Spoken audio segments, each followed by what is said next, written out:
Buenas tardes. Soy Elena Bonet. Como ha dicho Julia, soy médico de atención primaria, soy compañera y también médico en el CAIDS. Yo os voy a hablar de la sífilis, la gran simuladora. Con esto ya os lo digo un poco todo. Como ha dicho Joan, puede dar un amplio abanico de síntomas. Él os ha comentado unos cuantos. Yo os daré 4 pinceladas sobre otros, pero nos vamos a centrar en el diagnóstico. Vamos a acabar con unos casos clínicos enfocados sobre todo a cómo interpretar estas serologías. Y bueno, la sífilis es una enfermedad infecciosa sistémica producida por Treponema pallidum. Treponema pallidum es una bacteria del orden de las espiroquetas. Es una enfermedad de declaración obligatoria y la transmisión se produce principalmente por dos vías. La transmisión por vía sexual a través de contacto directo con lesiones con espiroquetas, con lesiones activas, que estas son sobre todo el chancro primario, y luego además hay unas lesiones de la sífilis secundarias que luego comentaremos que también son más contagiosas. La transmisión materno-fetal también se da con mucha frecuencia, atraviesa con facilidad la placenta y esto nos va a provocar desde abortos hasta graves secuelas en el feto. ¿Vale? Puede causar graves alteraciones neurológicas. En cuanto a las transfusiones, históricamente sí que hay casos descritos, pero actualmente es muy rara, ya que primero se someten a pruebas las transfusiones y por otra parte, además, no es capaz, la espiroqueta no es capaz de sobrevivir más de 24 48 horas en las condiciones del banco de sangre. La incidencia desde que apareció la penicilina se había reducido, pero en los 90 hubo como una mini epidemia, alcanzando un pico de 20,3 casos por 100.000 habitantes. Después hubo una reducción progresiva y a partir del 2000 empieza a aumentar progresivamente y no ha parado desde entonces. Aquí vemos, bueno, cómo han ido aumentando tanto los casos de sífilis primaria y secundaria como el número total de sífilis. ¿Vale? Hemos hablado que en la mini epidemia que hubo en los 90, el pico estaba en 20 casos. ¿Vale? Fijaros cómo ahora, en 2020, el número total de casos roza los 40. Estos son datos americanos. ¿Vale? Se da sobre todo con mayor frecuencia en varones y varones homosexuales. Y dentro de los varones homosexuales, los que consumen o bien drogas por vía intravenosa durante las prácticas sexuales o metanfetaminas. En Baleares, la sífilis ha comportado más o menos igual que con los datos americanos. Quizá nuestro aumento de casos de los 90 se dio un poquito antes y después, a partir del 2000, ha ido subiendo. En 2020 vemos cómo cae la incidencia, pero realmente estos datos están un poco falseados por el tema del COVID. En Baleares también es más frecuente en hombres y suele darse con mayor frecuencia. Los casos son en gente de entre 25 y 34 años, excepto en los últimos años, que se ha visto como la gente entre 35 y 40 y 45 ha repuntado. En cuanto a la clínica, como ha comentado Joan, pasa por diferentes fases. Las agrupamos en sífilis temprana y sífilis tardía de cara a facilitar luego el tratamiento. En la sífilis temprana metemos a la sífilis primaria, la secundaria, y luego la latente temprana, que es aquella que, aunque el paciente no tiene síntomas, tenemos unas serologías previas suyas. Sabemos que hace menos de 12 meses era negativo, con lo cual lo vamos a tratar como la temprana. Si por el contrario las serologías son posteriores, no tenemos serologías, entonces ante la duda lo tratamos como una sífilis latente tardía. Y luego dentro de la sífilis tardía está la latente tardía y la terciaria. La afectación del sistema nervioso puede aparecer en cualquier momento. Se va a manifestar de diferentes maneras, pero puede aparecer en cualquier momento del curso de la enfermedad. En la sífilis primaria, como ha comentado Joan, la lesión elemental es el chancro, que es una úlcera indolora con adenopatías regionales, bilaterales y que tiene tendencia a la autocuración. Aquí está un poquito el problema porque, claro, como tiene tendencia a la autocuración, se resuelven o consultan, pero es que además muchas veces, como no les duele, ni siquiera se dan cuenta. En cuanto a la sífilis secundaria, aquí es donde entra la gran simuladora. Puede afectar a múltiples aparatos, con lo cual las manifestaciones pueden ser muy amplias. Suele tener síntomas sistémicos, empieza con síntomas constitucionales, fiebre, dolor de garganta, mialgias, y se sigue seguido de adenopatías. Las adenopatías suelen ser bilaterales y es muy característico el ganglio epitroclear. ¿Vale? Si vemos un ganglio epitroclear inflamado, casi podemos diagnosticarlo de sífilis. Luego suele ser muy característico, como ha dicho Joan, las alteraciones dermatológicas. Suelen hacer un ras maculopapular en tronco y extremidades, simétrico, que le puede picar o no. Suele ser eritematoso, pero también puede ser pálido, descamativo. O sea, cualquier lesión cutánea realmente puede ser secundaria a una sífilis. También puede afectar bueno, es característico que afecte a palmas y plantas, aunque no siempre va a estar presente. Y puede afectar también a mucosas. En las mucosas suelen producir unos parches mucosos que no molestan y que junto con el condiloma lata, que es la imagen que tenemos del escroto, ¿vale? Esta imagen, el condiloma lata, suele darse muy cerca de donde sale el chancro primario y se cree que es por diseminación directa, por manipulación. Y tanto los parches mucosos como el condiloma lata son muy contagiosos. Son las lesiones que más van a contagiar en la sífilis secundaria. El RAS también es contagioso, pero no tanto. Y luego también a nivel dermatológico nos va a dar una alopecia, que es la típica alopecia polillada, parcheada, y que con el tratamiento puede ser reversible. En ocasiones estas lesiones cutáneas evolucionan mal, se ulceran, no tienen tendencia a la autocuración. Aquí tenemos que sospechar un VIH que no hemos diagnosticado o algún tipo de inmunosupresión. Y es lo que se conoce como liebres maligna. ¿Vale? Más manifestaciones clínicas que podemos encontrar, musculoesqueléticas, gastrointestinales, que típicamente da una hepatitis, que encontramos una fosfatasa alcalina muy elevada, pero las transaminasas suelen ser normales, ¿vale? Y puede infiltrar el tracto digestivo, causar úlceras y que lo confundamos con un linfoma. En cuanto a las alteraciones renales, también va a provocar inflamación, puede cursar desde una albuminuria leve hasta un síndrome nefrótico o ya una nefritis aguda con hipertensión, insuficiencia renal aguda. Y normalmente suele ser una glomerulonefritis membranosa o difusa con semilunas. También da alteraciones oftalmológicas y otológicas. Estas dos son importantes porque el tratamiento va a ser diferente. La penicilina, que normalmente vamos a usar para tratarlo, no llega a ciertos órganos que consideramos que secuestran a la treponema, y son el cerebro, los ojos y el oído. ¿Vale? Por eso van a ir en tratamiento conjunto aparte. A nivel oftalmológico nos van a dar uveitis, corioretinitis, neuritis óptica, necrosis retiniana, y cuanto antes lo detectemos y antes empecemos a tratarlo, menos secuelas van a quedar. A nivel otológico suele haber una afectación coclear, entonces van a tener tinnitus, vértigo y una hipoacusia neurosensorial, que suele ser de inicio brusco, puede ser uniobilateral y tiene tendencia a ser irreversible. ¿Vale? Con lo cual también es muy importante tenerlo en cuenta y empezar cuanto antes el tratamiento. Si dejamos, claro, estos pacientes, la sífilis secundaria también tiene tendencia a la autocuración con el paso de los meses, con lo cual muchas veces tampoco consultan. ¿Qué pasa? Que al final pueden evolucionar o bien a una sífilis latente o a una sífilis tardía y desarrollar o bien una sífilis cardiovascular con afectación de la raíz aórtica, que esto genera una dilatación y una insuficiencia aórtica, o la sífilis gomosa, que empiezan a formarse granulomas. Los granulomas los podemos encontrar o bien en la piel o en tejidos y huesos. Cuando afectan a órganos, suelen ser lesiones masivas y al biopsiarlos lo que vemos son granulomas. Entonces muchas veces se confunde con otras enfermedades granulomatosas como la sarcoidosis.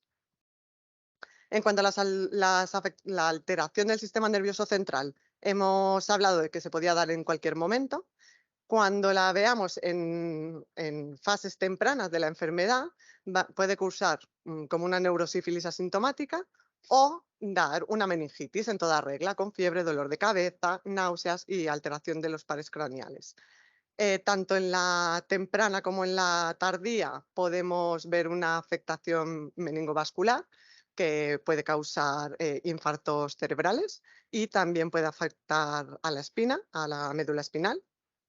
Y en fases ya más tardías, pues aparece la neurosífilis clásica con la paresia generalizada, el tabes dorsal, con síntomas psiquiátricos y en el tabes dorsal, bueno, la degeneración de los cordones posteriores y la ataxia de la marcha.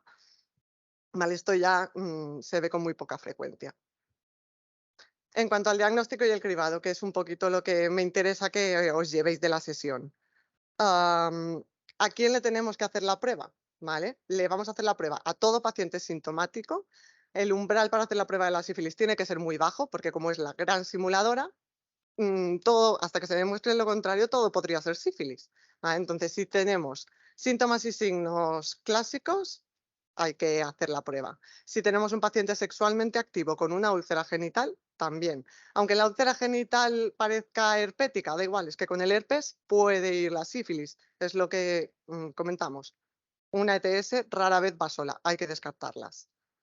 Y luego, si tenemos signos o síntomas que no explicamos con otra patología, pues plantearnos que no sea una sífilis. En pacientes asintomáticos también vamos a hacerles la prueba a todo aquel que le diagnostiquemos una ETS, alguien que haya podido estar expuesto a una sífilis, los pacientes VIH. ¿Vale? Los pacientes VIH les vamos a hacer la prueba al diagnóstico y anual o cada 3-6 meses según su práctica de riesgo. ¿Vale? Si pertenecen a grupos de riesgo, también les vamos a hacer la prueba. Y en cuanto a las embarazadas, la haremos en la visita prenatal. A toda embarazada que tenga un aborto a partir de la semana 20 o aquellas gestantes de riesgo en el primer trimestre, en la semana 28 de gestación y en el momento del parto. Los pacientes que consideramos que son de grupos de riesgo suelen ser los homosexuales, que les hacemos las pruebas cada 3-6 meses, los VIH, los pacientes que están en el programa PrEP, los pacientes que tienen conductas sexuales de riesgo o bien pues chemsex, que tienen múltiples parejas sexuales por redes sociales o aquellos que se dedican son trabajadores sexuales. ¿De qué pruebas disponemos? Tenemos métodos indirectos y métodos directos. Los métodos directos son la microscopía de campo oscuro, que se utiliza muy poquito, no es nuestra primera alternativa porque es complicado y no se dispone en todos los centros. Y luego la PCR, que la PCR, si tomamos una muestra de un chancro, de un parche mucoso, su sensibilidad es buena, no nos va a dar positivo. Pero si la hacemos en sangre o en líquido cefalorraquídeo, la sensibilidad no llega al 30%, entonces no es apropiada para pacientes que no tengan síntomas.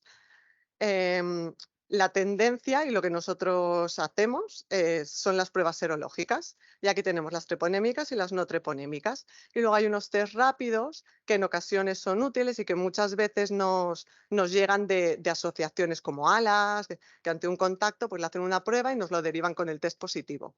Estos test no diferencian entre un paciente que tiene una infección activa con el que ha pasado una infección. ¿Vale? Con lo cual hay que someterlos a las pruebas serológicas en sangre.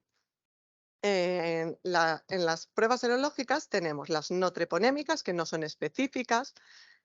Utilizamos un antígeno para que reaccione y en cambio en las pruebas treponémicas utilizamos antígenos treponémicos específicos. De las no treponémicas tenemos el RPR y el VDRL, que es el que más utilizamos, y de las treponémicas el FTA-APS, el TPPA y el CLIA, ¿vale? Clásicamente se utilizaba la prueba no treponémica primero y si esta daba positivo ya nos planteábamos hacer la treponémica específica.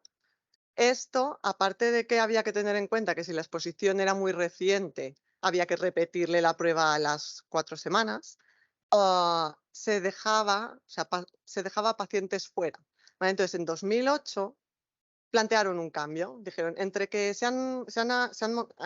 automatizado los métodos, se han abaratado y además vamos a poder diagnosticar a ciertos pacientes que se quedaban fuera, como eran aquellos que tenían una sífilis muy, muy temprana, o los que tenían una sífilis latente tardía que el RPR ya se había seroconvertido. Entonces, como daban negativo inicialmente, no se hacían más pruebas y teníamos una sífilis latente por ahí correteando.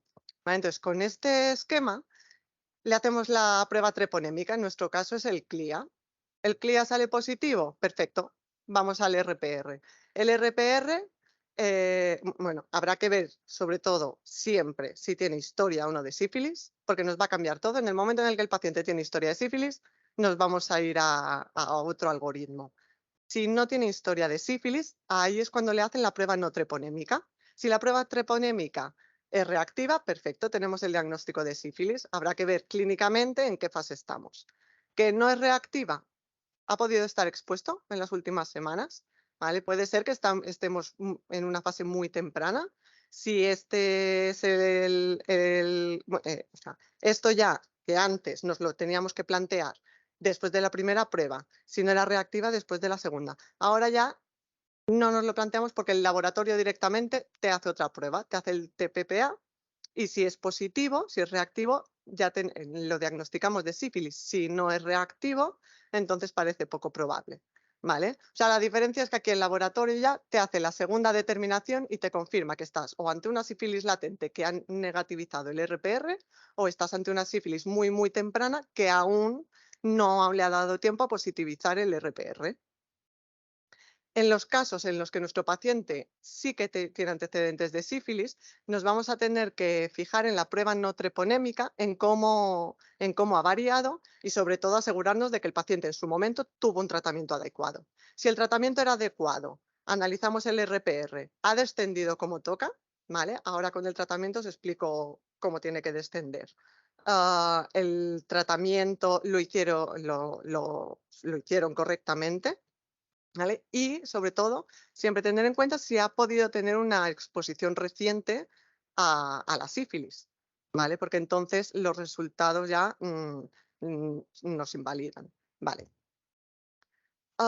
Esta es una tabla un poco resumen, ¿vale? En función de cómo nos salga, cómo lo interpretamos, ¿vale? Sobre todo va a mandar la clínica. Hay veces, ¿vale?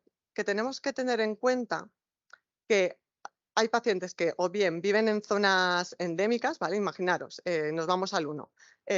Os voy a hablar de RPR para las no treponémicas y de CLIA para las treponémicas para que sea más sencillo, ¿vale? Entonces, si nosotros tenemos un CLIA que es negativo, ¿vale? No hay diagnóstico de sífilis o estamos ante una sífilis tan temprana que no le ha dado tiempo a generar anticuerpos, ¿vale? No habrá, seguramente tampoco haya lesión, porque en el momento en el que aparece el chancro primario suelen tener ya anticuerpos, ¿vale? Si por el contrario tenemos un CLIA positivo y un RPR negativo, aquí es donde se genera confusión y es donde perdíamos muchos pacientes. Podemos estar ante una latente tardía que ha seroconvertido, ¿vale? Que el RPR ha negativizado, una sífilis muy, muy temprana, o un paciente que hemos tratado correctamente y ha seroconvertido, ¿vale? Un tratamiento exitoso. O una sífilis secundaria con un fenómeno prozona, que el fenómeno prozona es cuando hay tal cantidad de anticuerpos que el antígeno no es capaz de reaccionar. Entonces, esto se soluciona diluyendo la muestra. Normalmente la muestra ya tiene un aspecto raro y muchas veces es el propio laboratorio el que también ya lo hace. Y hay ocasiones en las que vamos a tener una prueba falsamente positiva al RPR, ¿vale? Entonces tendremos un CLIA negativo y un RPR positivo. Esto se puede darse en muchas ocasiones, ¿vale? Desde situaciones fisiológicas como el embarazo hasta infecciones por otras espiroquetas o infecciones agudas como el herpes, el citomegalovirus, el sarampión. La propia inmunidad contra la fiebre tifoidea también puede dar un falso positivo, o la tuberculosis, el VIH, la malaria. Y luego, si nos da un RPR positivo y un CLIA positivo, pues tenemos una sífilis. Habrá que ver cómo ha respondido el RPR, si tenía antecedentes de sífilis. Y hay zonas endémicas que aquí no voy a entrar mucho porque aquí no las solemos ver, pero gente, por ejemplo, que viene del centro de Suramérica, puede tener resultados de CLIA positivo y un RPR positivo y realmente no tener una sífilis, pero siempre hay que plantearse si ha podido estar en contacto, ¿vale? O sea, el hecho de que venga de una zona endémica no nos excluye para nada que no pueda tener ahora una sífilis. Vale. Y la punción lumbar, ¿vale? ¿Cuándo nos vamos a plantear una punción lumbar? Pues cuando nos planteemos una neurosífilis, ¿vale? Siempre que tengamos síntomas ópticos u oculares que no sean superficiales, que no tengamos una exploración congruente y que haya riesgo de que haya afectación nerviosa. En los casos de sífilis terciaria, y luego, en aquellos pacientes VIH que tengan un título de RPR de más de 1,32, menos de 350 CD4, que no tengan una buena adherencia al tratamiento o que tengan ARN detectable.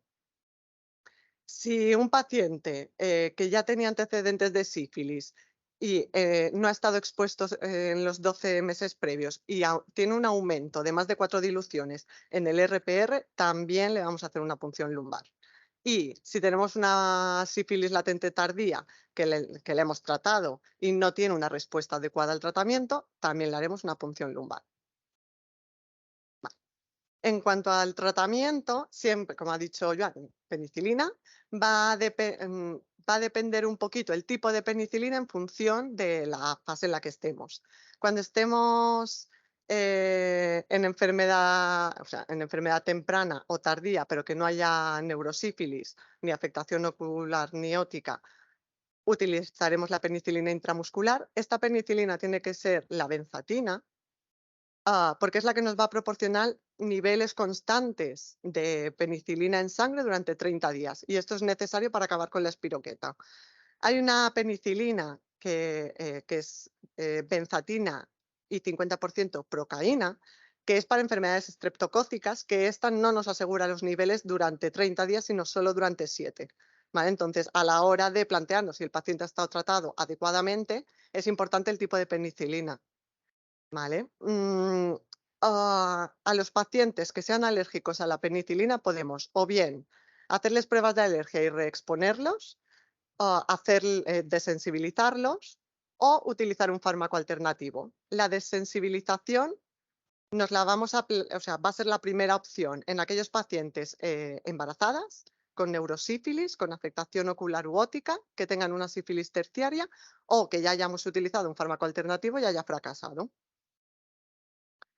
En la sífilis temprana, ¿vale? Habíamos dicho que agrupábamos las diferentes fases en sífilis temprana y sífilis tardía de cara a facilitar el tratamiento.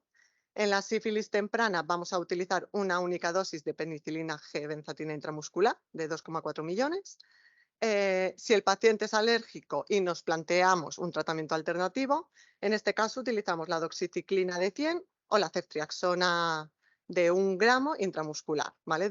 Intramuscular o intravenosa durante 10-14 días. Y habrá que hacerles un control a los 6 meses y a los 12 meses. En la sífilis tardía el tratamiento es el mismo, pero con 3 inyecciones separadas semanalmente. En el caso de que se pierda el seguimiento y se pierda una semana, si perdemos una dosis hay que empezar de nuevo el tratamiento, ¿vale? Ya hemos perdido los niveles. Y las alternativas son las mismas, lo único que en el caso de la ceftriaxona son 2 gramos en vez de 1, y en la doxiciclina, en vez de ser durante 10-14 días, son 4 semanas. Y aquí el seguimiento, aparte de hacerlo a los 6 meses y al año, también habrá que hacerlo a los 24 meses, a los 2 años. Y en los casos de neurosífilis, sífilis óptica u ocular, aquí el tratamiento va a ser la penicilina, pero será la penicilina G acuosa, ¿vale? Intravenosa cada 4 horas durante 10-14 días. Y lo que hemos comentado, siempre vamos a intentar desensibilizar a las embarazadas, ¿vale? Y a los que hayan fracasado. Las alternativas, aquí las alternativas no hay una buena alternativa, por eso intentamos desensibilizar. Entonces, se habla de la ceftriaxona, que podría ir bien, es una de las alternativas, 2 gramos. Y otra de las alternativas es la penicilina G benzatina intramuscular con la ayuda del Probencenib de 400 4 veces al día, durante 10-14 días. Claro, estas pautas tienen el hándicap de que dependen mucho del paciente. Entonces ya les cuesta hacer la doxiciclina, desayuno y cena 10-14 días, pues 4 tomas diarias se complica todavía mucho más. En cuanto a la respuesta, si tiene una respuesta adecuada o no tiene una respuesta adecuada. ¿Vale? Lo primero, la respuesta clínica. Si después de la inyección de penicilina el ras cutáneo, las lesiones mucosas empiezan a ceder, que la primera semana la verdad es que suelen corregirse. Según el tamaño de la úlcera puede tardar un poquito más, pero ya se ve que van por buen camino. Y luego hay que advertirles de la reacción de Yaris-Hertzheimer, que, claro, es un cuadro. Cuando le inyectamos la penicilina, ah, se cree que es por la destrucción masiva de espiroquetas, se hace una reacción con fiebre, malestar, y se les enciende el RAS, que también provoca contracciones del músculo liso, y en las embarazadas esto puede provocar abortos. Entonces es muy importante que si las embarazadas tienen esta reacción, siempre que las avisemos y que siempre consulten. ¿Vale? ¿Y cómo evaluamos si la respuesta serológica es adecuada?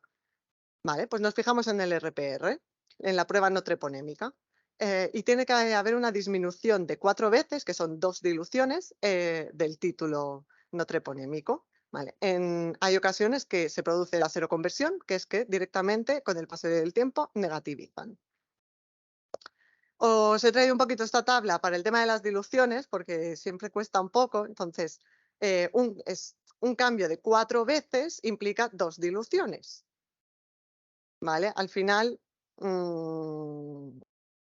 es de tanto verlo que te vas quedando con los títulos, ¿vale? Luego lo veremos en los casos clínicos y os lo explico mejor. Vale. Cuando tenemos una respuesta inadecuada, ¿qué nos tenemos que plantear? Que se haya reinfectado, que haya una respuesta lenta al tratamiento o que el tratamiento de verdad haya fracasado, ¿vale? O bien por farmacoresistencias, que es poco probable, mala adherencia al tratamiento, que hayamos utilizado un tratamiento alternativo, que el paciente esté inmunosuprimido o que tenga una infección del sistema nervioso central que no hemos diagnosticado. Aquí es cuando nos planteamos hacer una PL post-tratamiento, ¿vale? Si vemos que los títulos no bajan y que el paciente presenta síntomas neurológicos, le hacemos una PL. Si los síntomas persisten, aparece algún síntoma auditivo, oftalmológico, punción lumbar, ¿vale? Y en aquellos pacientes que no hayan tenido una exposición sexual y espontáneamente aumente más de 4 diluciones, también. ¿Vale? Y luego el de la sífilis latente tardía que hemos comentado antes. A los pacientes que se ven expuestos a la sífilis, si tienen síntomas compatibles, directamente les vamos a dar tratamiento, les sacamos una muestra de serologías para poder titular el RPR y poder controlar la respuesta. Si están asintomáticos, vemos si la pareja sexual ha sido diagnosticada de sífilis los 90 días previos o si hace más de 90 días. Si es durante los 90 días previos, directamente le damos tratamiento empírico. Y si no, podemos sacarle las serologías y esperar, porque se supone que la fase de más infectividad ya ha pasado. Si hay riesgo de que no lo localicemos para el control, que no podamos completar el tratamiento en caso de positivo, lo tratamos empíricamente. Y el tratamiento es con una dosis única de penicilina G-benzatina intramuscular.